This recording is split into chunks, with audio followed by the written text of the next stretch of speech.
dari Khalifah Yazid. Ya, waktu itu Yazid bin Muawiyah mendengar dan mengetahui, maka ia pun segera mengembalikan hak Husain radhiyallahu anhu.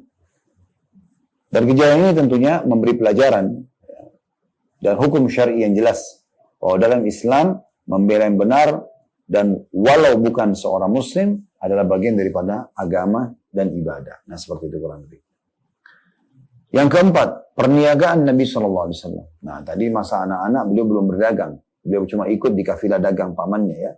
Sekarang di masa remaja beliau mulai berpikir untuk berdagang. Karena ini salah satu pekerjaan utamanya para tokoh-tokoh Mekah gitu ya. Nah, pada saat umur Nabi SAW mencapai kurang lebih 21 tahun, dalam beberapa riwayat disebutkan 25 tahun, beliau SAW mulai kehidupan baru dengan mengganti profesinya dari mengembala kambing ke perniagaan. Kita pernah jelaskan ya, waktu Nabi SAW menghadapi kematian kakeknya Abdul Muttalib di umur 8 tahun, maka beliau berpindah ke rumah pamannya Abu Talib. Abu Talib orang yang miskin dan Nabi SAW perlu membantunya karena dia juga punya anak yang banyak. Maka beliau pun mencari profesi yang paling gampang, paling simpel dan punya income yang cukup, yaitu menjadi pengembala kambing. Dari mulai 8 tahun sampai umur 21, beberapa riwayat menyebutkan sampai umur 25. Kalau dari 8 sampai 21 berarti kurang lebih 13 tahun. Kalau 8 sampai 25 ya kurang lebih 15-16 tahun gitu ya. Ini pekerjaan Nabi SAW. Setelah itu beliau berubah profesi karena sudah lebih dewasa, sudah masuk masa remaja di sini. Beliau mulai ingin lebih berkembang. Dan ini juga bisa menjadi program Muslim sebenarnya ya. Kita harusnya tidak, sebagai seorang Muslim tidak vakum, tidak putus asa.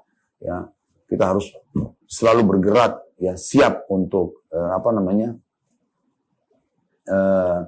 mengembangkan gitu ya potensi-potensi kita.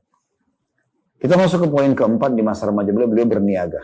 Ya, masyarakat Mekah mengenal Nabi SAW dengan orang yang sangat jujur.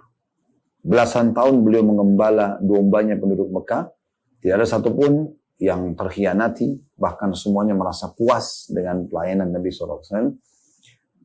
Dan akhirnya mereka memberikan gelar ya, Al-Amin. Al-Amin. Bahkan beberapa buku menyebutkan orang-orang Mekah memberikan julukan Nabi SAW dengan As-Sadiqul Amin. As-Sadiqul Amin. As-Sadiq artinya orang yang jujur, Al-Amin orang yang terpercaya. Julukan ini tentunya tidak begitu saja tersenatkan kepada Nabi SAW, tapi ada kisahnya. Disebutkan dalam beberapa referensi bahwasanya ada seorang datang dari luar Mekah, kemudian dia membeli dagangan Nabi SAW di pasar Mekah yang bernama Ukash.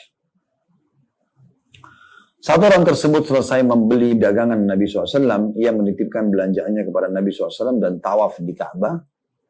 Setelah tawaf, orang tersebut langsung pulang ke negerinya, ke kampungnya, dan dia lupa kalau dia sudah transaksi dengan seorang masyarakat Mekah. Itulah Nabi SAW.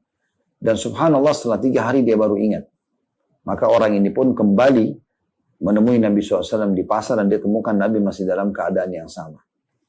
Maka berkatalah orang tersebut, "Wahai Muhammad, apakah engkau menunggu barang ini dari semenjak aku menitipkannya?" Maka kata Nabi SAW, "Iya, karena engkau mengamanahkan kepadaku." Dalam riwayat lain disebutkan, "Dan engkau telah meletihkanku."